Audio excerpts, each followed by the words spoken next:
What's up, baby? There's some guy in our living room. You never met him? That's my alter ego. No, I haven't. Yeah, let's see what he has to say.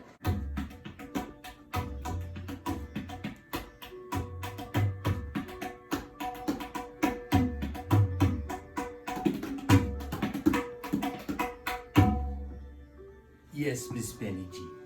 What Mark is telling is true. I am his inner conscience. My name, Swami SIPananda. Nice to meet you, Swami SIPananda. And you as well. You know the meaning SIPananda? No, I will be telling you. thank you. SIP, S-I-P, shelter in place. Anand, it is the bliss. Okay? The bliss of the solitude.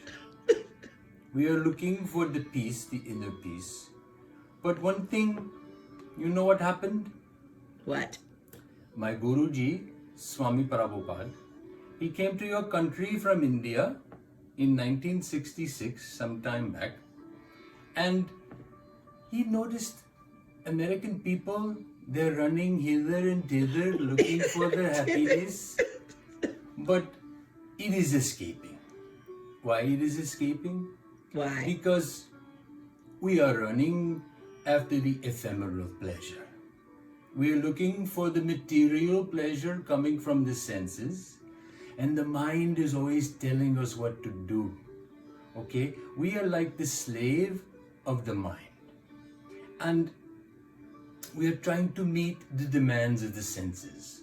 We're trying to buy this and buy that. We're looking for the fancy, the high fancy, extra high fancy sometimes. Sometimes you will get, sometimes you won't. But what is happening is the real happiness, it is slipping away. Okay, we cannot get the real satisfaction. You know that one song from the Rolling Stones? You know the Rolling What song? Stones? I cannot get the satisfaction. Okay, it is slipping away, not coming to me, Miss Penny G. Why it is not coming to me? Because you know the happiness, it is like the water sitting on the lily leaf, the lotus petal. Okay? It is teetering, ready to fall any moment. Okay? And we are following the dictates of the mind. It's all day long telling us like a voice inside our head, always talking, never shutting up. We cannot get the mind to shut up. So, what I am telling you to do. You know the Gita? This very ancient book comes from India. This is the basis of the Hindu religion. It's written in Sanskrit. You see the Sanskrit inside? Very pretty, very bold, nice language. Now, in Gita first lesson, Krishna, he is Godhead. He is talking to his disciple Arjuna. And Arjuna is ready to fight fratricidal war. He's fighting his own relatives. And this is bringing too much tension inside. Okay? Very much tension. So, first lesson of Gita, what he is telling? Dehinosmin yata dehe, komanam yovaram jara, tata dehandhara prapti dhiras tatra namuyati. What is the meaning? What is the meaning? I am telling, the body is changing. We are going from the baby to the boy or the girl to the older person and the old age, and then we are dying. But one thing is staying the same. You know what it is? What is it? It is the awareness, the consciousness. You can remember being the babies. You can remember being the young girl. And now you are the Miss Penny that you are today, isn't it? Yes. Yes. So there is an awareness that is staying. In Gita, we call this Atma. Atma. Some people tell it is the soul, the spirit. Some people think it's coming from the brain. But one thing is the permanent thing that's never changing, is staying the same.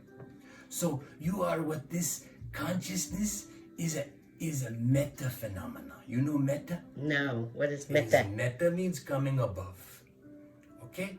You are above the body. You're above the mind. And what you need to do is to control the mind. Because also in Gita, Krishna is telling to Arjun, mind, it can be best friend. But also mind can be worst enemy. How is it worst enemy? How? We don't control the mind. Okay, so what we need to do is learn the practice we call the meditation, sadhana. In Hindi, in Sanskrit, it is called sadhana. It's the practice. So what we do, we sit down in the morning, maybe 10 minutes, 15 minutes, not very much time to take to do this. First thing we are doing is we are focusing on the breath. It's coming in, automatic, coming out. No, it's doing automatically. We call this prana. We focus on the breath, and then what we notice, the mind is running hither, trying to pull us this way, that way, but then you come back to the breath. Next thing you notice is your body, your feet, your knees, your thighs, your torso, your buttocks. You're noticing your whole body. What is the body? It is a field of experience only. And you are the experiencer. You are the one sitting above body and mind. You are the awareness. And you also notice in the meditation that you are aware that you are aware. So then what you do? You look to see who is seeing. And when you do this, then you will notice you are the subjective consciousness, you are the seer, the observer. But to try to see it yourself from within, you will get the realization. And this is what we call samadhi. You will get samadhis. It is the bliss that comes from the meditation. Now, this peace that comes, we call this shanti. Shanti. It is the peace that comes from within. I told to Mark, you can get the meditation app. He is using the one from Sam Harris called Waking Up. There is calm. In this technological age, you can do no problem. So many ways you can do. And when you do it, just 10 minutes every day, you make the practice, you have the patience and the shanti. It will be coming. Shanti. It will be coming. And now I will play my tabla and we will say good night.